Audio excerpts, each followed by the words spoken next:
Mes amis, bonjour. Aujourd'hui, je vous parle en direct du sentier qui relie Saint-Émilie-de-l'Énergie à Saint-Damien-de-Brandon dans la région de la Naudière. Alors, je sais que plusieurs d'entre vous, autant que moi d'ailleurs, ont hâte à l'hiver prochain. Mais si je suis là aujourd'hui, c'est pour vous faire part d'une bien triste histoire. L'hiver dernier, soit le 22 février plus précisément, j'ai perdu un copain motoneigiste qui s'est tué en traversant la route 348 à Saint-Cléophas. Ce matin-là, il allait travailler en motoneige. Robert Polquin était le directeur gérant du marché IGA Rainville à Saint-Félix-de-Valois. Mais ce matin-là, la mort l'attendait à la traverse de route. Depuis ce temps, j'ai pensé, analysé, et j'ai essayé de comprendre comment autant de motoneigistes perdent de la vie en traversant les routes.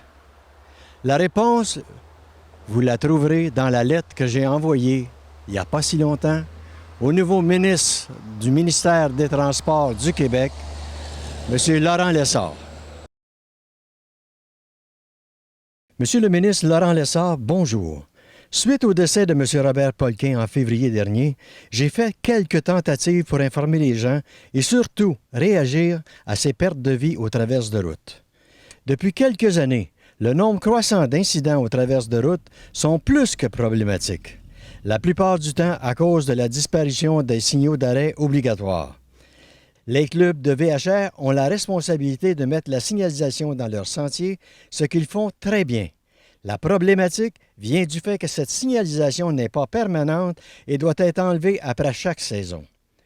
Vu que ce ne sont que des installations temporaires, il arrive que selon les conditions climatiques ou lors du déneigement, la signalisation tombe et n'est plus visible pour les utilisateurs. De plus, le vol des panneaux de signalisation est au cœur du problème.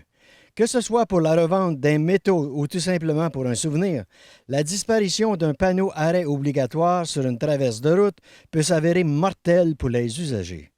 Afin d'éviter d'autres décès, je vous demande de regarder la possibilité que le MTQ prenne en charge la pose des panneaux d'arrêt obligatoires des deux côtés de chacune des traverses de route gérées par le MTQ. S'ils sont installés par votre ministère, leurs installations seront donc permanentes. Grâce à cette mesure, si une seule vie peut être sauvée, cela en aura valu la peine. Monsieur le ministre, merci de l'attention que vous porterez à cette mesure de la sécurité. Eh bien, voilà en image maintenant ce que j'ai écrit au ministre des Transports du Québec. Si le ministère des Transports indique aux automobilistes, par des pancartes comme vous voyez à l'écran, qu'il y a une traverse de motoneige ici, je crois qu'il devrait également indiquer aux motoneigistes qu'il y a un chemin à traverser.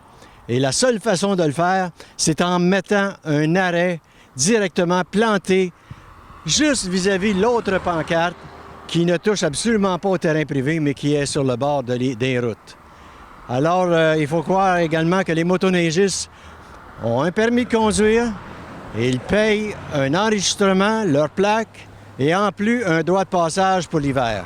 Si cette pancarte d'arrêt était plantée dans le fossé, au même niveau que celle qui est plantée pour dire aux automobilistes qu'il y a un sentier de motoneige ici, alors je crois qu'elle serait très utile pour les motoneigistes qui viennent du sentier.